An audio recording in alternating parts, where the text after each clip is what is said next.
This one I better do with the jabata. Me, I no get time, I did da. Dada cover my face, calling me like Baja. Biggie man, we know they wear abada. Tell me, my nigga, what's it gon' G-Wagon, all the Bentley, the girl them, ride the whip, I no feet, die for nothing. My nigga, what's it gon' G-Wagon, all the Bentley, the girl them, ride the whip, I no feet, die for nothing.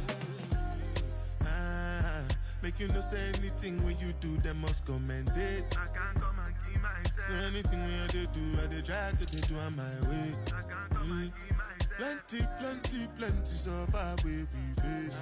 Just to make sure money day. But my people then go say I know one buy, I know one die, I know one payment. I want enjoy, I want job life, I want buy motor, I want build house, I still want to know. Tell me, my nigga, what's it gon' G-Wagon, all the Bentley, the girl them, ride the whip, I no feet, die for nothing. My nigga, what's it gon' be? G-Wagon, all the Bentley, the girl them, ride the with me, I no feet. Different things them happening, schemes and packaging. In a one night for shows, I'm juggling. Flow like the ocean, my boat, I'm paddling. Shara Bella, that's my bro, my family. Frozen dreams. When it comes to money, I they concentrate. Make I tell you straight, you are not my mate. If you become a I be head of state. But my people then go say, I know one buy, I know one die, I know one payment. I want enjoy, I want job life, I want buy motor, I want build house, I still want to know. Tell me, my nigga, what's it gon' be? G-Wagon, all the Bentley, the girl them, ride the whip, I know feet. Good morning. Morning time. Good morning. How are you? Yeah, I'm good. How you doing? I'm doing good after that song. You know, that's my boy Brisk. right there. Oh, yeah, That you put me burner on boy. that. Yes. Yeah, I like that. I've been bumping that a lot too. Yes. That's my main man in Nigeria. Yeah, I've been bumping that. Yeah. Yeah. So, welcome, everybody, to Say Less. Say less. The show where we keep it a buck, A bean. 100 about your health and all things emotional, spiritual, physical, emotional, all of that. So we are live here on Power Plug Radio. You can tune in 5 ways. You can watch us and listen to us live on Facebook. Mm-hmm. You can open up that app on your iPhone. Mm-hmm. You can open up that app on the Google Play on your Android. If you got Alexa in your house, you yell at her, Alexa, play Power Plug Radio. And watch what happens. Yes. You can go to the website, www.powerplugradio.com. Dub. You can subscribe to our YouTube channel, Power Plug Radio. And be sure to invite a friend to listen in. I am one half of your host. I'm Nurse Shah. I got my other host here. Kafinci and Simi, Better known as your mans and them. the coach that trains your coach, Yes. your trainer's favorite trainer, Yes. What else? We got to add another one to that. the Osiris of this thing. Okay, we're going to add Osiris. He's the Osiris of this thing. I'll take it. Yeah. I'll take all of it. Yeah. Every single. So how was your week?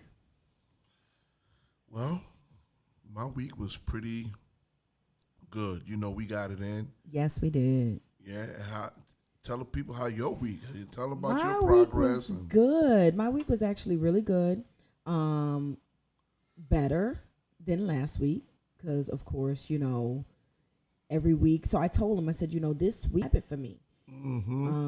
I posted the Say Your Name challenge, and I got a lot of feedback. For those of you who follow me, check me out on IG, Shasha Coconuts. I posted a challenge, so now this is going to become a thing. So I'm going to have to post a weekly challenge because everybody seemed to like that, even though they were scared. People were changing their name. So I posted the Say Your Name challenge where you had to do exercises for each letter of your first and your last name.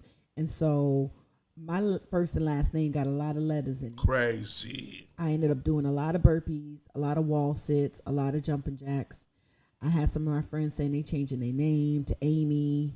See that? See that? Wimps. I'm like, me too. I'm changing my name to Naya. So we're going to post a new challenge for you this Friday. We're going to do a new Friday. We're going to do a weekend challenge. So, but I'm starting to get a little lonely. So I'm going to start posting for people to come join me for boot camps on Wednesday and Fridays as well. Let's go. So, yeah, I'm going to start posting that because now that I done got it in and I got the uglies out, I had to get the uglies out at first. I had to get the ugly faces and all the other.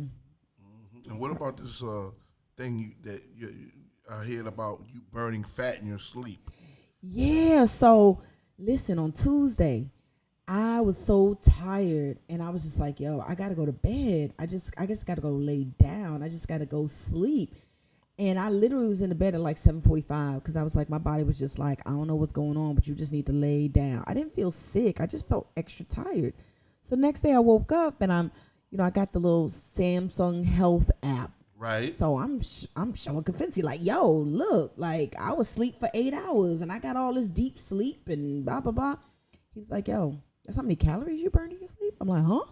I didn't even notice that it tracked how many calories I burned in my sleep. And I was burning like 600 calories. Crazy. That's a lot. Like sometimes people don't even get that out of a workout. They don't. That's a fact. So strength training at work. Say that 3 times. Say it fast. Strength training at work. So you build muscle so you can burn fat. That's a fact. Period. That is a fact. Or like the Caribbean people say, full stop. Full stop. Full stop. Look. Build muscle, burn fat in your sleep. Full stop. That is all. And this is why the benefits of strength training last beyond your gym session. It does. It does. It truly, truly, truly does. And it was a wonder. And I'm happy. I'm happy because I have a lot more energy. I'm feeling good. Like, no, my body ain't nowhere near where it need to be. And we're not going to do no side-by-side post-up pictures yet. We're going to wait. Yet. But I got to get some people to join me. So I got my one friend, Pi, that came and joined me. So that's my buddy. Shout out to Pi. Shout out to Pi. Pi done came and joined me in my workout sessions in the morning. She's like, yo, you getting up? I'm getting up. I'm like, yes, sis, let's get up. Yeah, Pi came through. Yeah, so I'm going to get some more people in there to join me for the boot camp so we can get this boot camp thing going. So now that I got a little bit of strength in me, I think I can make it through the boot camp. So we're going to do that. How about that? Let's go, people. Let's do that. Early bird. Early bird gets the worm. So that was my week. Today's show is a very interesting show. It is. What are we talking about today? The show's name is called The Chronics. I like that. The Chronics. The Chronics. Disease, disability, and disparity. We talking about the chronics. We're not talking about the chronics that you roll up. That's for another show. That's for the party all the time show. We're going to do a show about, the party all the time. How, you want to have fun, but you want to be good. So we're going to talk about that later. We talk about them other chronics. We talk about the chronics that be in your family. Mm-hmm. The chronics that, plagues us as a people. Mm-hmm. The chronics that, sometimes takes our loved ones early. The chronics that leave us with a lot of medical bills. That's a fact. We're going to talk about those chronics. That's a fact. Today. I mean, let me start us off with some stats. Let's go there. Let's go there. I got some stats. I got some stats from the Center of Disease Control and Prevention. CDC. Okay. From the CDC, yes.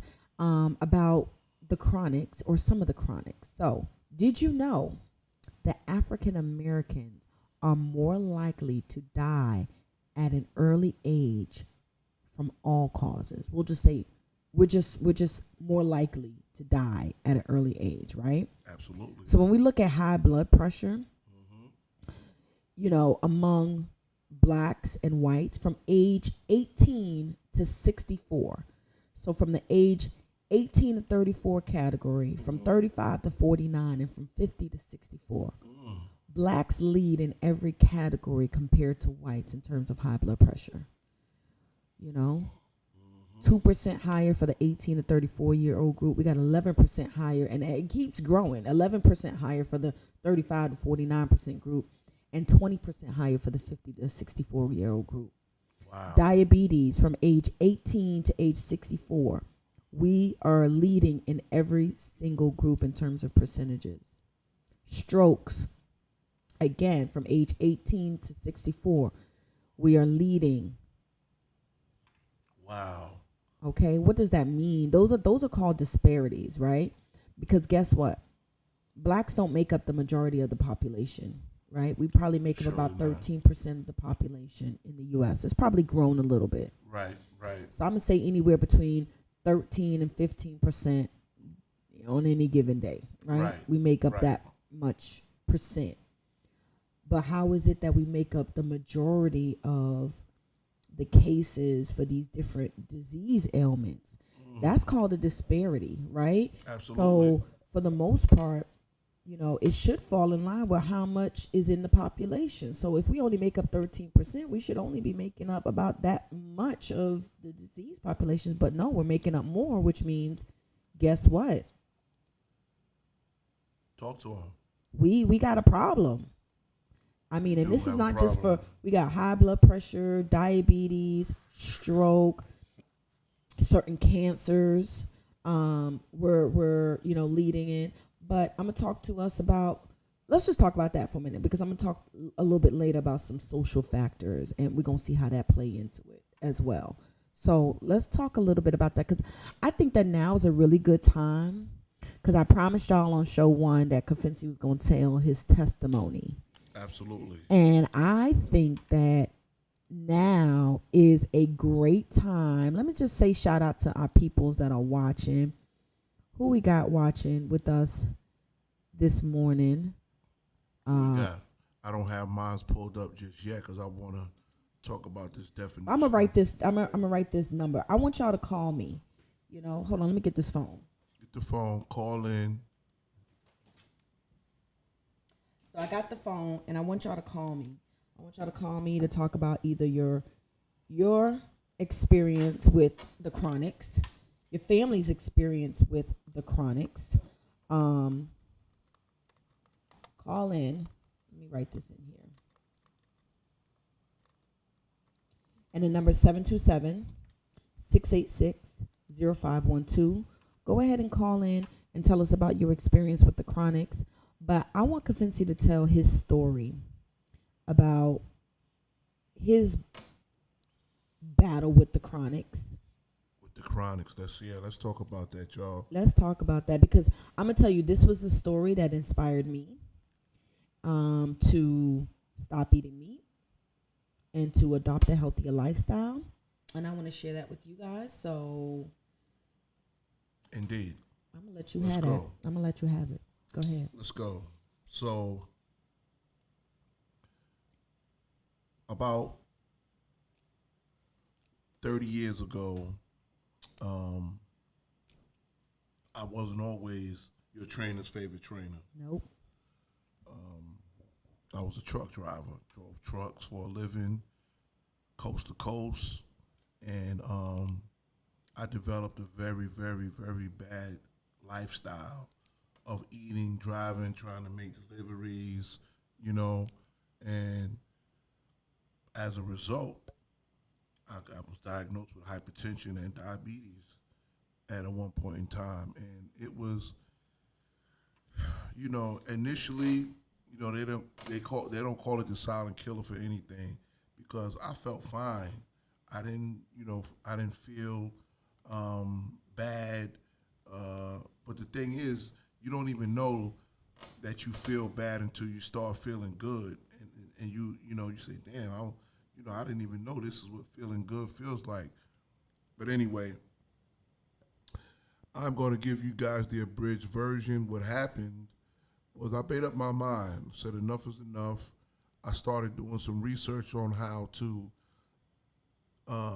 deal with this naturally, deal with it organically, without taking the pills, because, like most of you, people in my immediate family were on some type of high blood pressure pills, diabetes pills, and I saw how it was just ravaging their health. I saw how the high blood pressure medicine was causing kidney problems. I saw, I saw it all, and so I didn't want to go that route. So the route I went on to me, was a much, much, much more intense, tougher route to go about it naturally. And I got back into my roots, which were boxing. I stopped eating anything that crawled, walked, flew, swam. I stopped eating it. I stopped eating uh, starchy foods.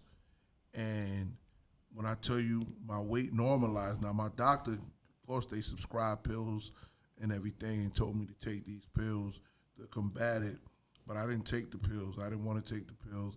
I saw the horror stories firsthand. And so what wound up happening was my weight normalized. I went from weighing almost 300 pounds back down to like 190 pounds. And You went from what to what? Say that again. almost 300 pounds to 190 pounds. Wow. And boxing, not eating. I stopped eating red meat. That was my preference, because of the research that I did. I felt that it wasn't conducive to me and to my health. And but what happened? My weight normalized. My body didn't want to be 300 pounds, but it kind of, got comfortable there. And so I did some things to shake it up. And when I got back down to 190 pounds, my pressure went away, diabetes went away. Of course, the doctor credited himself with, thinking that the pills worked, but I told him back then that I wasn't, that I didn't take the pills, and they couldn't believe it. As so-called modern medicine, they believe that. So this whole time, your doctor thought you were taking the pills he prescribed. I just thought I was taking. What did he prescribe you? Oh man, you name it: amlodipine, lisinopril, Cinepril. yeah, metoprolol, you know, these artificial synthetic so-called medicines that stop certain chemical reactions from happening in your body, and leaving you without another solution, to compensate and make up for the lost chemical reaction that happens in your body. So they give you a water pill, right? Instead of telling you to drink water to thin out your blood, or, a baby aspirin, and, things of this nature. It's almost as if,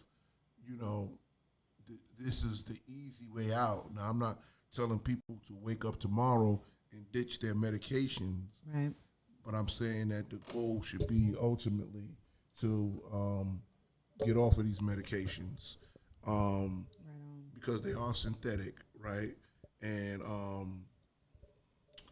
which means that they don't belong in an organic body, you know. So yeah, that's my story, and that's the reason I got into helping other people. I said, man, this can be done, and believe me, you hear me talking about it now, as if, I put one foot in front of the other, and it was easy peasy, 1, 2, 3. It was the hardest thing that I've ever done, and I know it's hard, and it would be so much easier to pop a pill and control my ailments like that. But I didn't want to be chained to pills my whole life. Right. As most so-called medical professionals will tell you, that once you're on it, you're on it for the rest of your life. They tell you things like, if your moms and your pops had it, you gonna get it. Right. And that's in my case, that's simply not. Let's talk about that for a minute, because a lot of people, I think, get misled into thinking that a lot of these diseases, these chronics, that they are part of your DNA, right? True. Whenever you go to the doctor, or whenever you go to the hospital, wherever you go, they always do a family history, which is great, right? They do a family history, and there's they always ask, do diabetes run in your family? Do cancer run in your family? Especially I want to stick with the chronics. Do diabetes run in your family? Do high blood pressure run in your family? Stroke, these kind of things, do they run in your family? Mm-hmm. And when you answer yes, it's like we almost think that, okay, we're destined to become diabetic because my grandma had diabetic. Right. I'm destined to have high blood pressure because my daddy had high blood pressure, or I'm destined to have a stroke because my mama had a stroke. But I think that what people don't realize is that we don't accept the disease. We don't inherit the disease. We inherit the lifestyle habits. There we go. That's and the traditions and the lifestyle habits and behaviors that lead to those diseases, right? Absolutely. So if your grandma was diabetic, especially if she had type 2 diabetes, mm-hmm. that's more of a lifestyle. She overworked her pancreas, and the pancreas conked out. My grandma was a diabetic. And I remember her being diagnosed when I was young, and when she was diagnosed, I remember helping her give her her insulin. Insulin, absolutely. When I was young, my grandma passed almost 2 years ago, in 2019, but we pass down those lifestyle habits. That's right. That contribute to the chronics. Yeah. Are you talking about that good old soul food, that fried chicken? Let's talk about the good old soul pork food. chops. Okay, I want to talk about the good old soul food, but I wanna be non-judgmental about it, because I like a good soul food. Okay. I don't eat meat anymore, but it's comforting. Right. It brings people together because everybody coming to get a plate. It does, right? So the soul food, and I think we call it soul food because it does something to your soul, right? Kind of warms you inside. You go to, everybody has a really good memory of soul food. Everybody has a really good memory of.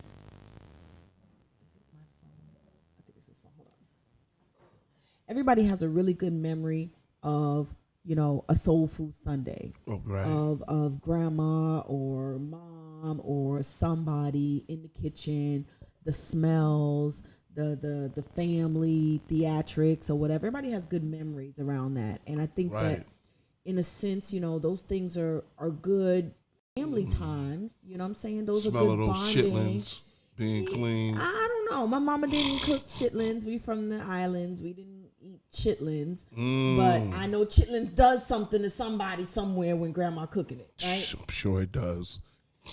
But let's talk about the soul food. Yeah, I mean, you're right. Some of the things that makes us kith and kin is these traditions that we have that is centered around eating food, social structure. We talk, we laugh, we eat. You know what I mean? But we don't give much thought to what it's doing to us internally. What we use You know, right? And those foods that we eat. exactly. You know, we until, and like you say, it's, until you giving your grandmother, helping her give her insulin shots, or in my case, my auntie lost limbs, and still would not give up certain things that, Right. at that time Talk they were about telling it. was detrimental. Still would not give it up. Still continued, to eat, the way she ate as she was, getting limbs amputated because of the diabetic neuropathy. You know what I mean? And I often wondered still why, with the, when you see your loved ones and maybe you experience it too, that why we still it's almost as if, there's a, like, you don't care, you know what I mean? Like, I know this is bad for me, but I'm still gonna do it. Right. Well, I'm gonna go back to the habit forming. Right. It takes at least 3 weeks to form a habit. Mm-hmm. Good one, bad one, whatever. It takes about 3 weeks to form a habit. So you have to do something consistently for about 3 weeks before it becomes ingrained as part of your routine, or at least before it starts to feel like it's a normal part of your routine. And that's with anything, like, so I know that there have been, and I've gotten so many cookbooks, but there are cookbooks out there on how to make soul food healthier, Right. Right. how to, switch out. Like, remember back in the day, and my mom, like I said, my family's from the island, so we ate a little different, but still people from the island can eat bad. We eat a lot of carbs, a lot of starchy foods, because you can feed a lot of people with that. But people in the island like roast pork, and people in the island like a good piece of meat, good oxtail, a good curry chicken, a good something like that. But we got these cookbooks that show you how to do alternatives. I remember there was a lady that used to babysit me, Miss Dillard, and Miss Dillard was like old school Southern. I want to say her family was like from South Carolina or something like that. And when I tell you that she always had lard on her stove, like she used to fry chicken with lard. I bet it was so good. And I don't think that people know what lard really is. Is it lard just like, I don't even know what lard is, to be quite honest with you. What is lard? Oh man, lard. Is it just like lard beef is fat? Beef fat. Let me look this up. What is lard? Because apparently lard used to just make food taste the bomb. Engine oil. No, I'm just messing with you. But yeah, lard is a semi-solid white fat product obtained by rendering the fatty tissue of the pig. There it is. And speaking of lard, do you know? Let's talk about them $2 hollers. Oh yeah, let's talk about the $2 hollers. So famous. $2 hollers be hitting when you in a rush though. So famous. Yes. I'm talking about heart attack to go. Yeah, it's easy. I mean, lines around the corner next to the gym. Oh yeah, Mama Faith. Ooh. Oh, I didn't want to put her out there like that. Sorry. But it'd be good. I forgot. It's crazy. But this but I think it also has to do with the bigger lifestyle. So I want to get to this. Because I think that this is going to help, right?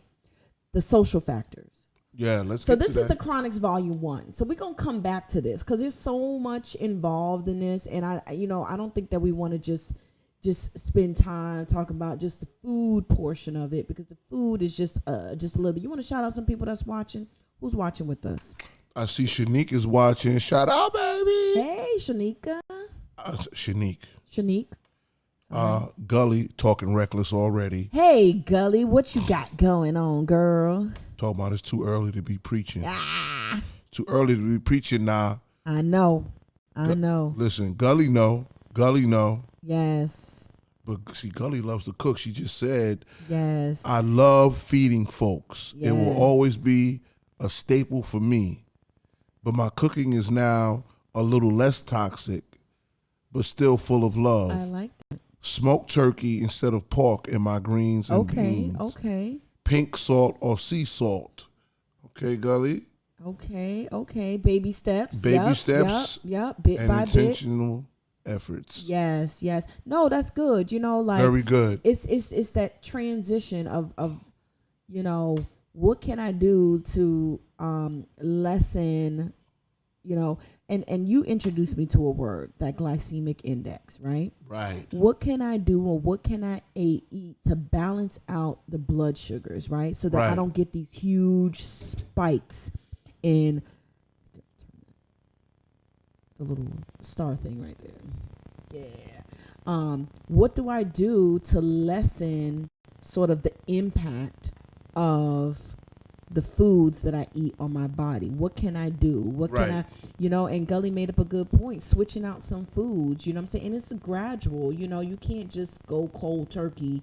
Exactly. I'm going to be honest. For me, when I stopped eating meat, it was like a 6 to 8 week process. Right. Like I started clearing out certain meats out of my diet. Pork was the first to go because I didn't eat it as much. So I was like, okay, I can, beef was next. Right. I think chicken was probably the hardest. Of course. And then that was next. I really like seafood. So I left the seafood for like a little bit, and then but it was a process. It was like a process to get there but you're absolutely right. But I want to talk a little bit about the social factors, right? That contribute to, us not having time. And so we need to go get those $2 hollers, or those $2 hollers is because we only got $2 and salad costs 10. Holla. Right? Let's talk about that. So some social factors and health risks. So according to the CDC, and I have this buzzing in my ear, and I'm not really sure where it's coming from. I'm thinking it's coming from one of these phones, but let me take this over here and put that there. And then we're going to have you move that way. And we're going to see. Yeah, that might be the ticket. I don't know. It's something. But we're going to keep moving. So the CDC says some social factors and health risks that affect African Americans at a younger age, meaning that, remember I was telling you between age 18 and 64, almost for every age category we were leading in terms of the chronics. Right. Well, these are some of the things that earlier on contribute to, and I wonder if this is mine.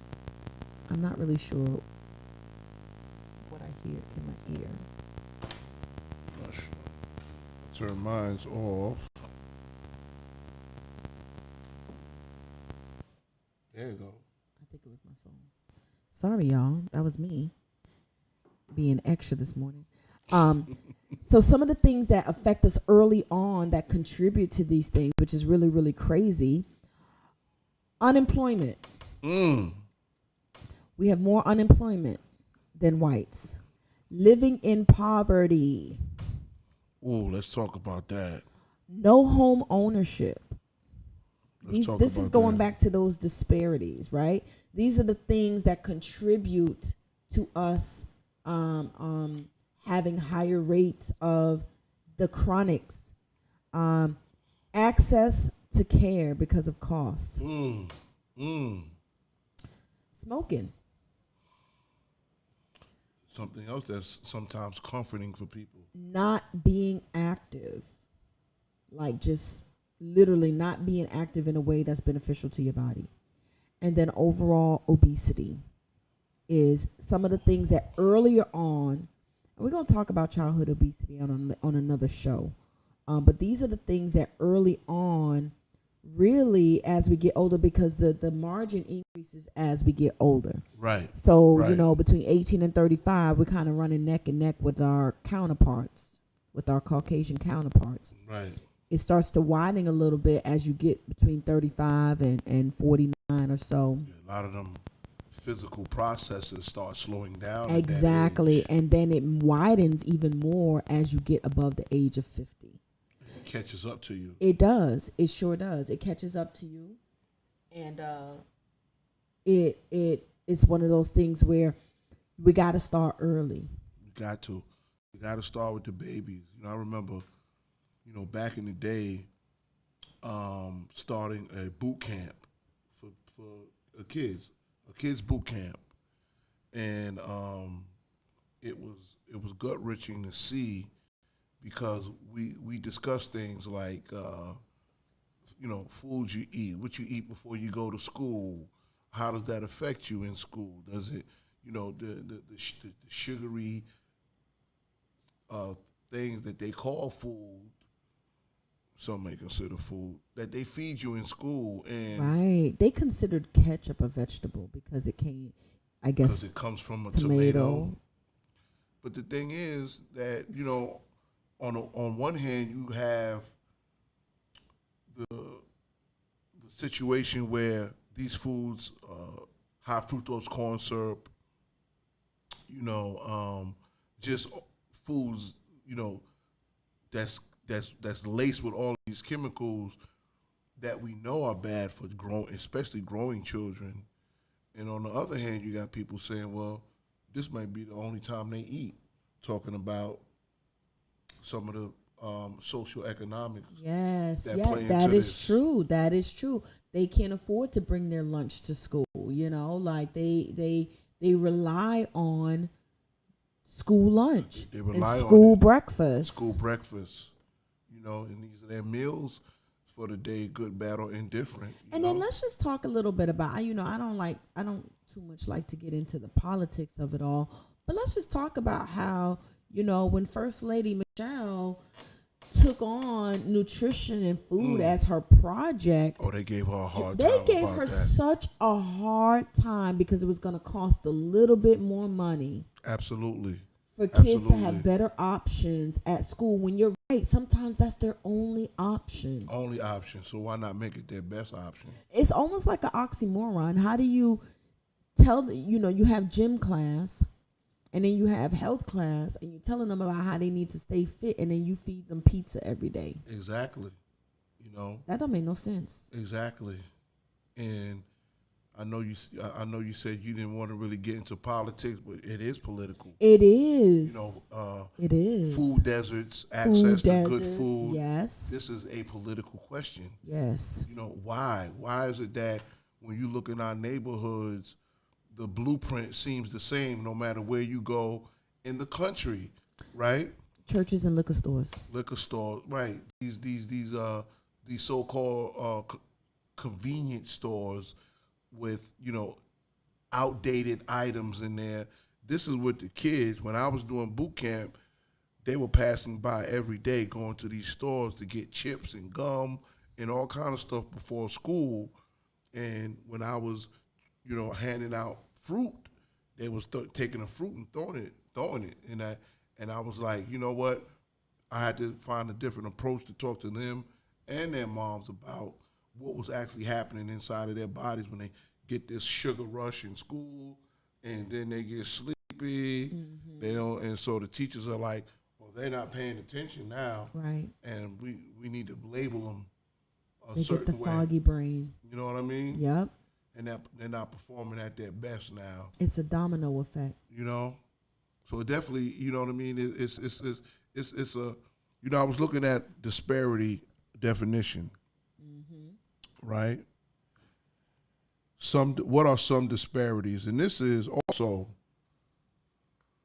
according to the CDC, a health disparity refers to a higher burden of illness, injury, disability, or mortality experienced by one group relative to another. A healthcare disparity typically refers to differences between groups in health insurance coverage, access to and use of care, and quality of care, right? So, I wanted to, why is it that,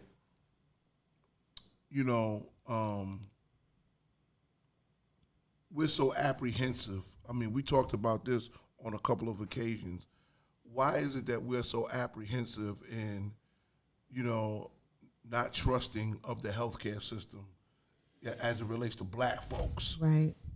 Right. Why do you think that is? Well, because we have a history of being used and abused by the healthcare system. We've been used by guinea pigs. So let's just go back and do a little history, a little digging, where there, a lot of the modern technologies and a lot of the procedures that doctors, or we'll say gynecologists and obstetrician use today, is because they tested those things out on black women, slaves, post-slavery. A lot of it was without Anesthesia. without anesthesia. Exactly. Anesthesia. Thank you. I got amnesia. A lot of it was without anesthesia, but that we have the Tuskegee experiment where they purposely denied syphilis treatment just to see how it would affect black males and black people. Turn them loose in their communities. There's studies, and Pi, I see Pi checking in. Hey, Pi.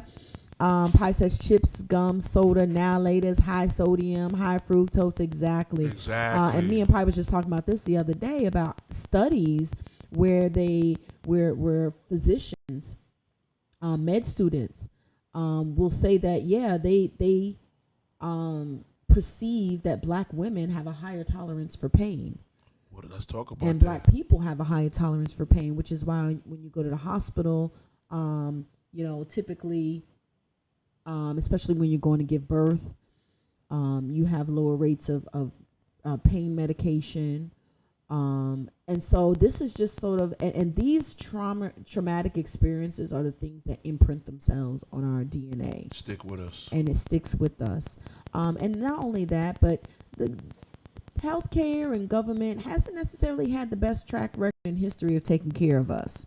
That's a fact. So I think that the distrust is valid.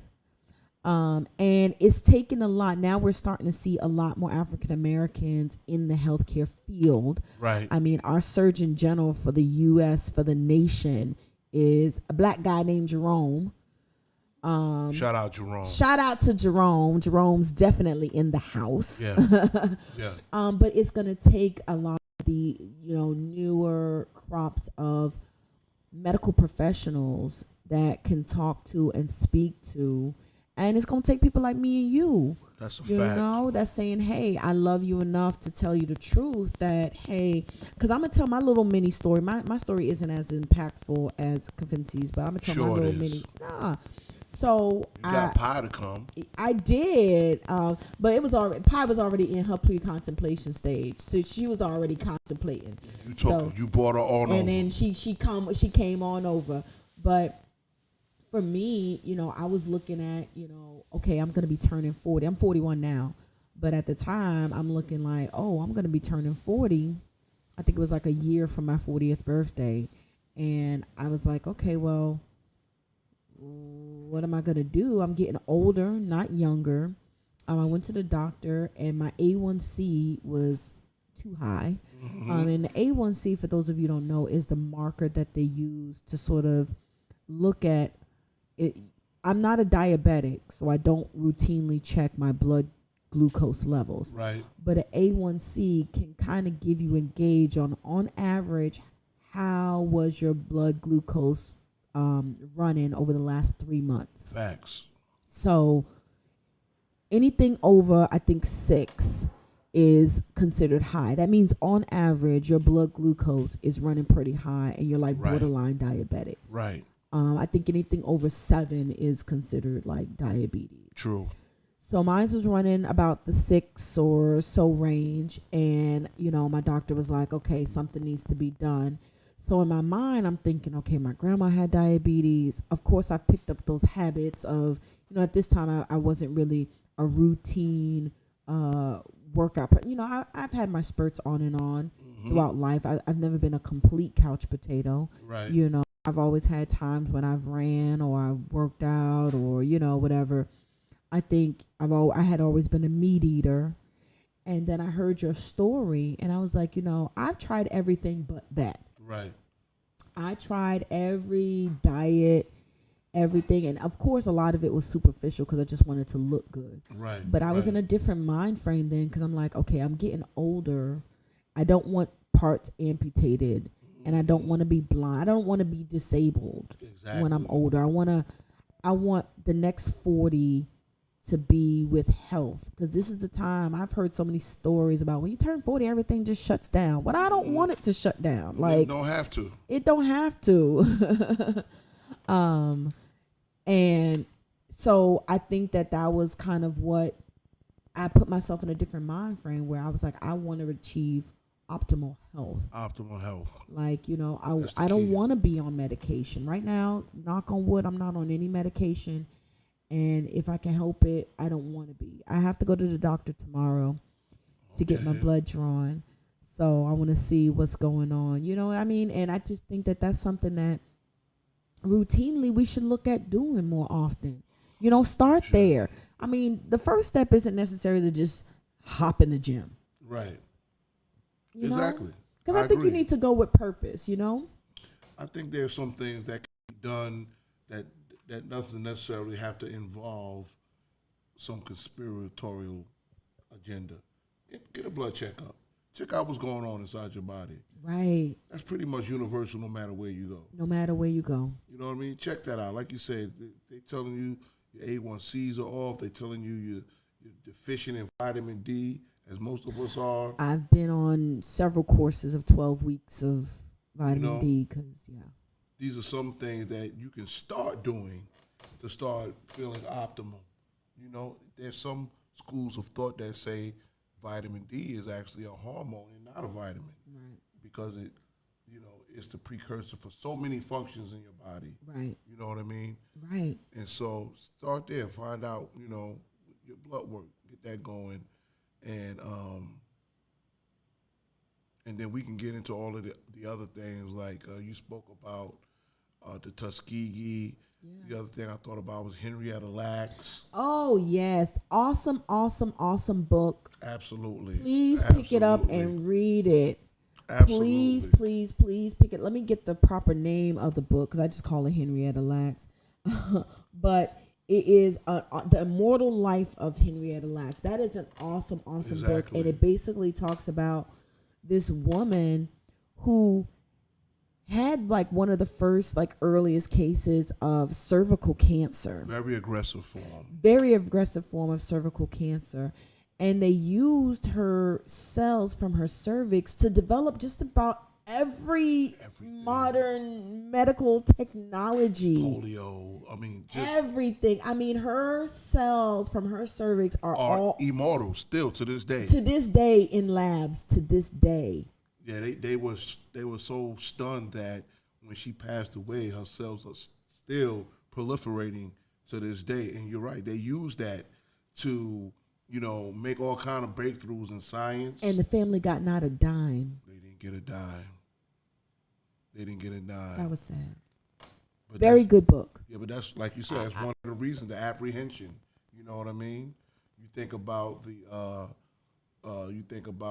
chicken pox in the blankets for indigenous people here, just to steal land, take over, and colonize a group of people. Give them a disease. You know what I mean? Plague. And so how we do. We think that the government is the fault for everything. Right, you know what I mean? Right. And some validity to what we say because we find out later on. Now we got the internet, and so we're finding out things a lot quicker. But you got to think about a lot of these plagues. Where are they coming from? They seem like they haven't been around since the dawn of time. Like they tell us, this is something that's been around forever because we're still here. But you got to think about things like AIDS, things like Ebola. You know what I mean? The infectious. You know what I mean? The infectious diseases, they're going to come. But I want to say that as far as chronic diseases, the power is within us and we have everything we need within us and in our environment. That's a fact. To stave off chronic diseases. And, I think it's so funny because you're right. In general, we have a distrust of, the medical community. Right. And so, but it's funny that a lot of us are on these medications and we don't think about the alternative. That's right. There's a lot. I remember when my mom, and this kind of scared me because my mom's getting older, but this was like earlier. This was like years and years ago. My mom went to the doctor. She is. But let me tell you, this is what got her there too. Years ago, she went to the doctor and they told her she had high cholesterol. And they wanted to put her on some kind of statin, some kind of medication, some kind of something. And my mom was like, you know my mother. Right. No. She from the island, y'all. That's right. I'm not taking no medication for nobody. That's right. So I already know how my mom signed up to the YMCA. She started eating oatmeal every day. Salads. She started, eating salads. She started eating things that were lower in cholesterol, and she started working, and she was doing low impact, working, walking, and, I think at first she started walking the neighborhood before we did the YMCA. And she went back after a couple months, and they were like, oh, wow, that medicine must be working. And she said, no, I didn't take your medicine. That's Let right. me tell you what I did. Exactly. And so she told the doctor what program she put herself on that got her cholesterol down. But a lot of that is with us. Right? It is within us. There's no money in the so-called medical industrial complex. There's no money in that. Managing your health is just what it is. I mean, managing your sickness, right, is just what it is. The treatment. You know what I mean? The treatment to keep you at a level where you always going to need that medicine in a month or two, to come back. But taking your own health back is probably the one of the ultimate expressions of self-determination. Certain things that you can do. You know what I mean? I agree. And you spoke on something earlier about the convenience of fast food. Right. You know what I mean? It's right there. Just pull up, place your order. You can get all this stuff under $10, but you can't get nothing healthy. Right. For that price. Right. You know what I mean? I mean, and this is, we're going to talk about it. We got probably like a minute left before we got to go. Brother John's coming up next with Believe and Do Good. I'm telling you, Sunday inspiration. Brother John, Believe and Do Good. That went we quick. Got the Tampa Bay Breakfast Club at 11. We got Wealth Care Building with Royce at noon. It did go by quick. But this is only volume 1 of the Chronics, because next time we come, we're going to bring Doc on. Doc is coming on. And we're going to talk about, what Doc sees on a regular basis. On a regular smegular. So I am your nurse Shar Scafinci. Join us. Favorite trainer. Yes, join us next week. Make sure you come check me out. I'm telling you, follow me on Instagram, Shasha Coconuts, because I'm gonna start recruiting y'all to come work out with me and do some boot camping, because it's time for my boot camp. So time for the boot camp flow and her boot camp brethren and sisters. Yes, where y'all at? I need y'all in my life. All right, y'all. We out. Salute. Do some boot camping, because it's time for my boot camp. So. And her boot camp brethren and sisters. Yes, where y'all at?